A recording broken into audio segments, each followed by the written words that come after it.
सड़कों पर जनता की तो संसद में सियासत की धड़कनें तेज हो रही हैं। बजट सेशन शुरू हो रहा है। सत्ता में बैठी सरकार को जनता और विपक्ष को भरोसा दिलाना है कि वो अच्छे दिनों के वादे पर काम कर रहे हैं, देश को तरक्की की राह पर ले जाने वाला बजट तैयार कर रहे हैं। तो विपक्ष महंगाई को मुद्दा बनाकर सरकार को घेरने की तैयारी कर चुका है। एक सवाल सबके जहन में, क्या बजट में नजर आएंगे अच्छे दिन? दरअसल यही सवाल है जो पहली सबसे बड़ी परीक्षा है मोदी सरकार की। बजट लाने के पहले ही जो फ्रेट के रेट्स में इजाफा किया है, जो रेल किराए में किया है, इसको कल हम प्रदर्शन करेंगे पार्लियामेंट के सामने। पार्लियामेंट्री पार्टी तय करेगी कि पार्लियामेंट के अंदर क्या ही स्ट्रेटेजी। और हो जाइए बजट सेशन में नुकीले तीरों की बौछार झेलने के लिए तैयार, क्योंकि विपक्ष ने तो कमर कस ली है, अपनी रणनीति बना ली है। अच्छे दिनों के जो वादे आपने जनता से किए थे, वो हर वादा सियासी मुनाफे और जनता की उम्मीदों की कसौटी पर जांचा परखा जाएगा। विपक्ष का हर आरोप आपकी नीयत पर सवाल भी उठाएगा और बात निकलेगी तो फिर दूर तलक जाएगी। विपक्ष का हर सवाल ये पूछेगा कि क्या हुआ तेरा वादा, अच्छे दिनों की कसम और इरादा। बजट लाने के पहले ही जो फ्रेट के रेट्स में इजाफा किया है, जो रेल किराए में किया है, इसको कल हम प्रदर्शन करेंगे पार्लियामेंट के सामने कि इसको वापस लेने की बात है कि आप बजट में अनाउंस कीजिए जनता को कहा क्या और कर क्या रहे हैं। इसलिए कांग्रेस पूरी मुस्तैदी से अवाम के सामने, डेमोक्रेसी में यही होता है कि हम अवाम के सामने अपनी बात रखेंगे। सोमवार की सुबह मोदी सरकार के लिए पहली सबसे बड़ी चुनौती लेकर आएगी।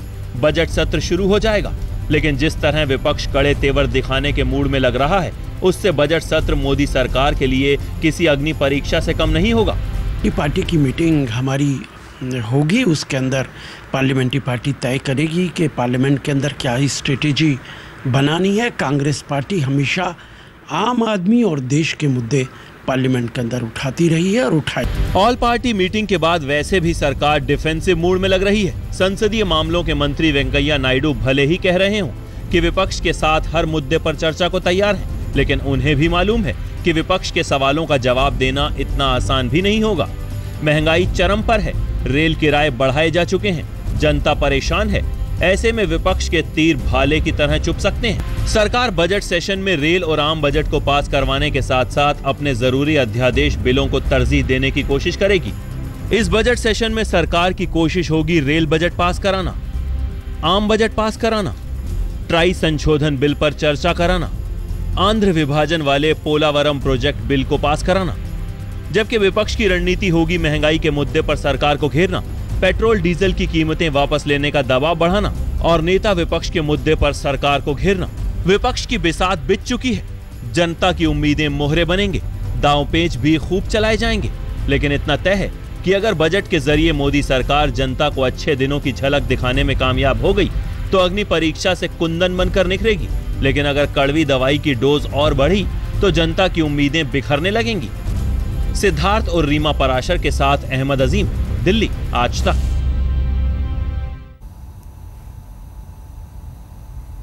दरअसल देश की आर्थिक हालत ठीक नहीं है, कड़े फैसले लेने पड़ेंगे, सरकार का यह कहना है, क्योंकि अगर आर्थिक हालात को पटरी पर लाना है तो कड़े फैसले लेने ही पड़ेंगे।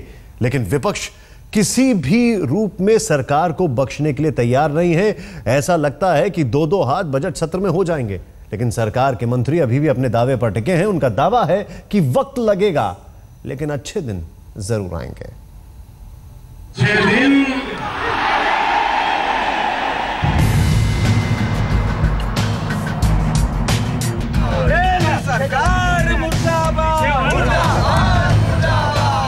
सड़क पर तो खूब हंगामा मचा लिया, सरकार को मुर्दाबाद कह दिया, पुतले फूंक लिए, पोस्टर जला दिए। लेकिन अब बारी संसद की है। बजट सेशन आईना होगा सरकार की आने वाली नीतियों का, जनता के लिए अच्छे या कड़वे दिनों का और विपक्ष के लिए सियासी जमीन तलाशने का। विपक्ष की तैयारी है कि कदम कदम पर सरकार को घेरेंगे, लेकिन मोदी सरकार के सिपहसालारों का अपनी सरकार पर भरोसा कायम है। अच्छे दिनों के वादे पर वो अब भी टिके हुए हैं। अब ऐसे में विपक्ष हाय हाय करे तो उनकी बला से, अभी तो जो कुछ भी आपको दिख रहा है पिछली सरकार की नाकामियों की विरासत दिख रही है। अभी आने वाले दिनों में सारी चीज़ें ठीक होंगी, क्योंकि 1 महीने के अंदर आप अगर चाहें कि 10 सालों का जो नाकामियों का नगाड़ा बजाया है उन्होंने, उस नाकामियों के नगाड़े को उसकी आवाज़ जो है वो बंद तो कर दी है हमने, लेकिन उसका थोड़ा असर दिख रहा है, लेकिन आने वाले दिनों में वो ठीक हो। लेकिन विरोध की आवाज़ अगर जनता की आवाज़ से मिल जाए तो वो गूंजने लगती है। लिहाजा बजट सेशन में सब कुछ सरकार के मन मुताबिक भी नहीं रहने वाला होगा। ये तो सरकार भी मानती है कि महंगाई बढ़ी है और बेतहाशा बढ़ी है। जनता इससे परेशान भी बहुत है, लेकिन उनका ये भी मानना है कि रास्ते खोजे जा रहे हैं, समाधान ढूंढे जा रहे हैं। अब रातों रात तो किसी समस्या का हल नहीं खोजा जा सकता, वक्त लगेगा। क्या ये देश अपने पैर पे खड़ा नहीं होगा? हमको इंपोर्ट बिल बढ़ाना ही पड़ेगा? क्या ये व्यवस्था हमारे सामने नहीं है? इस विषय को मैं स्वीकार करता हूँ। यही है मेरे मंत्रालय के सामने, हमारी सरकार के सामने चुनौती है। 5 साल का वक्त है मोदी सरकार के पास, लेकिन बजट के पहले ही सेशन से सरकार की दिशा तय होनी शुरू हो जाएगी। जनता की उम्मीदें बढ़ी हैं तो सरकार की चुनौती भी बढ़ी है। इसलिए चमत्कार की आशा न अभी करना चाहिए, क्योंकि जो अभी जैसे रेल का बजट में पहले किराए बढ़ा दिए गए, तो इस बजट में जो है नहीं जो कीमत बढ़ाई जाएगी वो कीमत अगले 2 महीने बाद बढ़ाई जा सकती है। तो चुनौती उनको ये होगी, खास करके अरुण जेटली जो उनके वित्त मंत्री भी हैं और नरेंद्र मोदी की छाप जिस पर दिखना है, कि जो बड़े वायदे किए हैं उसको कुछ उसमें परिलक्षित हो दिखे और लोगों को कैसे राहत मिल सकती है। जबकि ये काम आसान नहीं है, बल्कि ये कहा जा रहा है जो उनके सलाहकार उनके समर्थक हैं कि अभी तो उनको कड़वी दवाई पिलानी है, वो खुद भी ये कह चुके हैं। तो कड़वी दवाई पिला करके जनता से एकदम वाहवाही लूटना कठिन होता है। देश की आर्थिक स्थिति की हालात को सुधारना है तो देश को कड़वी दवाई तो पीनी ही पड़ेगी, ये कहना है मोदी सरकार का। ज्यादातर अर्थशास्त्रियों का भी यही मानना है कि जनता की उम्मीदों पर खरा उतरना आसान नहीं होगा। दवा कौन सी कड़वी होगी, इस बजट में कौन सी दवा मीठी होगी और जो कड़वी दवा होगी वो कितनी कड़वी होगी, अभी कहना बड़ा मुश्किल है। लेकिन ऐसा लगता है कि मोदी जी का मुख्य उद्देश्य है भारत की अर्थव्यवस्था को पटरी पर लाना। सरकार और विपक्ष दोनों जनता का दिल जीतना चाहते हैं, लेकिन बजट की पहली अग्नि परीक्षा में सरकार को हर कदम फूंक फूंक कर उठाना होगा, क्योंकि उनके पास पाने को जनता का टूटता भरोसा है तो विपक्ष के पास खोने को कुछ नहीं। सिद्धार्थ और अहमद अजीम के साथ ऋचा रावत, दिल्ली, आज तक। दरअसल सत्ता में बैठी मोदी सरकार को 2 मोर्चों पर जवाब देना है। विपक्ष को जवाब देना है और जनता की उम्मीदों पर खरा उतरना है। जनता की उम्मीदों पर खरा उतरने की चुनौती बहुत बड़ी है, क्योंकि जनता बार बार पूछ रही है कि हमसे जो वादे किए गए वो कब पूरे होंगे। जनता ये पूछ रही है कि हमसे जो वादा किया गया था अच्छे दिनों का, आखिर वो अच्छे दिन कब शुरू होंगे। रेल बजट से पहले बढ़े हुए रेल किराए को जायज ठहराने की कवायद और खाने पीने की चीजों के आसमान पर चढ़ते दामों पर सफाई।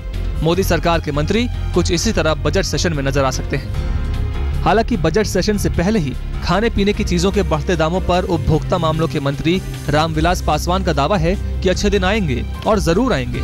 सरकार की निगाह आम आदमी पर है और आम आदमी को वो भूखा नहीं सोने देंगे।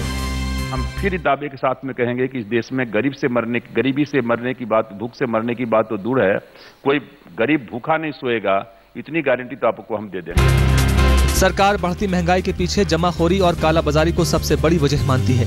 वित्त मंत्री अरुण जेटली बढ़ती महंगाई को लेकर पूरी तरह सतर्क हैं और हर जरूरी कदम उठाने की बात कह रहे हैं। जैसे ही रबी की फसल पूरी होती है और जो अर्ली खरीफ है उसकी प्रोक्योरमेंट अक्टूबर तक शुरू होगी, तो इस अवधि काल में कीमतें बढ़ें उसको चैलेंज के रूप में स्वीकार किया जाए। रिकॉर्ड प्रोडक्शन हुई है अनियंस की, पोटैटो की। केंद्र सरकार जमाखोरी को देशद्रोह करार देने की जुगत में है। हर साल मॉनसून सीजन में प्याज, आलू की कीमतें बढ़ जाती हैं, दालों की कीमत बढ़ जाती है। इसे रोकने के लिए केंद्र सरकार फुल प्रूफ प्लानिंग कर रही है। मेन मुद्दा जो है इसमें जमाखोरी है, ब्लैक मार्केटिंग। ब्लैक मार्केटिंग क्या कहते हैं कि एक्ट भी क्या कहते हैं बना हुआ है, एसेंशियल कमोडिटी एक्ट भी बना हुआ है, और इसमें जो राज्य सरकार हैं उनको सबसे ज्यादा इसमें पहल करने की आवश्यकता है। लेकिन अर्थशास्त्रियों के मुताबिक सरकार को अपनी नीतियों में बड़ा बदलाव करने की जरूरत है। क्योंकि देश में खाने पीने की चीजों की कमी नहीं, कमी सरकारों की नीयत में रह जाती है। अधिकांश जिले और ब्लॉक्स अपने आप में अपनी जरूरतें पूरी करने में समर्थ हैं। केवल कुछ बड़े शहरों को, बड़े शहरों को, कुछ राज्यों को, जिनको आप कह सकते हैं उनमें अपने लिए पर्याप्त अनाज उत्पन्न नहीं करते हैं, उनके लिए प्रोक्योरमेंट करना पड़ता है। पर मुख्यतः जो प्रोक्योरमेंट किया जाता है वो है कि जैसे हम कहें कि सरकार खुद सबसे बड़ी जमाखोर हो गई है। सरकार को बजट की आंकड़ेबाजी से ज्यादा उन वादों की तरफ भी एक बार देखना होगा जिनकी डोर पकड़कर वो सत्ता में आए हैं, क्योंकि अगर कड़वी दवा की डोज ज्यादा हो गई तो वो डोर छूट भी सकती है। दवा कौन सी कड़वी होगी, इस बजट में कौन सी दवा मीठी होगी और जो कड़वी दवा होगी वो कितनी कड़वी होगी अभी कहना बड़ा मुश्किल है। लेकिन ऐसा लगता है कि मोदी जी का मुख्य उद्देश्य है भारत की अर्थव्यवस्था को पटरी पर लाना। बजट सत्र सरकार के लिए दो तरफा चुनौती लेकर आया है। एक तरफ उसे सड़कों पर नाराज जनता की उम्मीदों पर खरा उतरना है, तो दूसरी तरफ संसद के अंदर विपक्षियों के तीखे तेवरों का जवाब भी देना है। बजट सत्र के हर दिन सरकार को उम्मीदों की अग्नि परीक्षा से होकर गुजरना होगा। दिल्ली में ऋचा रावत के साथ आज तक ब्यूरो। अगर सब कुछ ठीक रहा तो नीतीश और लालू एक बार फिर से दोस्त बन जाएंगे। लालू प्रसाद यादव ने जेडीयू से गठबंधन के संकेत भी दिए, लेकिन जरा ध्यान दें इस लेकिन जब लालू प्रसाद यादव ऐसे संकेत दे रहे थे तब नीतीश कुमार के उत्तराधिकारी जितिन राम मांझी लालू को सांपनाथ बता देते। आंखें बंद कर सपना देख रहे हैं या सुकून की नींद सो रहे हैं, ये कहना थोड़ा मुश्किल है। लेकिन लोकसभा चुनाव में हुई दुर्गति के बाद लालू प्रसाद ने नीतीश कुमार से हाथ मिलाने की तैयारी कर ली है। ये सामाजिक न्याय मंडल वाली जो ताकत हो, ये मंडल वाली ताकत को रौंदा है, इसको रौंदा गया है, इसके लिए सजग रहना पड़ेगा। लालू ने नीतीश से गठबंधन का मन तो बना लिया, लेकिन लगता है कि जेडीयू के मन में अब भी लालू को लेकर कसक बरकरार है। राजनीति में न किसी का परमानेंट कोई दोस्त होता है न दुश्मन होता है, परिस्थितियां होती है, लेसर इविल्स की बात आती है। अगर हमारे सामने नाग है और फिर बगल में सांप है तो हम सांप से दोस्ती कर सकते हैं नाग को हटाने के लिए, मिटाने के लिए। लालू और नीतीश के बीच पक रही नई सियासी खिचड़ी पर बीजेपी चटखारे ले रही है। और मैं तो धन्यवाद देना चाहूँगा नीतीश जी को, जिन्होंने हमारा काम आसान कर दिया हमारी पार्टी का, कि अपनी सरकार को बचाने के लिए उन्होंने अपना सर लालू यादव के चरणों में झुका दिया, उन्होंने सरेंडर कर दिया लालू यादव के सामने। बहरहाल सियासत में कुछ भी नामुमकिन नहीं। सालों तक दुश्मनी की सियासत करने के बाद एक बार फिर लालू और नीतीश दोस्ती का गठबंधन निभाते नजर आएंगे। लालू यादव ने जिस मंडलवादी राजनीति के फिर से उभार का जिक्र किया है, उसका असर आज भी देखने को मिला। लालू यादव ने साफ कहा कि वो नीतीश कुमार के साथ गठबंधन की संभावना से इनकार नहीं करते। साथ ही आने वाले वक्त में एक बड़े ग्रैंड अलायंस की चर्चा छेड़कर उन्होंने इस बात की हवा दे दी है कि आने वाले वक्त में ये दोनों नेता एक साथ एक मंच पर दिख सकते हैं। कैमरामैन नदीम आलम के साथ कुमार अभिषेक, वैशाली, आज तक। और अब जो तस्वीरें हम आपको दिखाने जा रहे हैं जरा ध्यान से देखें। शाहरुख और सलमान एक बार फिर से गले मिलते हैं। कपड़ों पर ध्यान दें क्योंकि तब समझ में आएगा ये पिछले साल का शॉट नहीं है। इफ्तार पार्टी है बाबा सिद्दीकी की, और इस इफ्तार पार्टी में ये देखें जरा ध्यान से, पिछले साल शाहरुख बाईं तरफ थे, इस बार दाईं तरफ है। पिछले साल सलमान ने पिंक टी शर्ट पहन रखी थी, इस साल नीली शर्ट पहन रखी है। बाबा सिद्दीकी की इफ्तार पार्टी में दोनों पिछले साल की तरह एक बार फिर इस साल भी मिले हैं। रमजान का महीना है, दो सुपरस्टार्स एक साथ।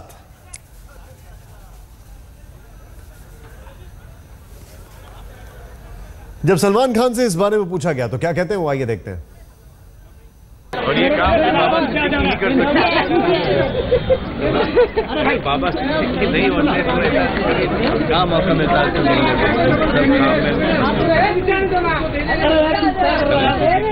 यहाँ पर हमेशा जाते रहे इंशाल्लाह। अरे नहीं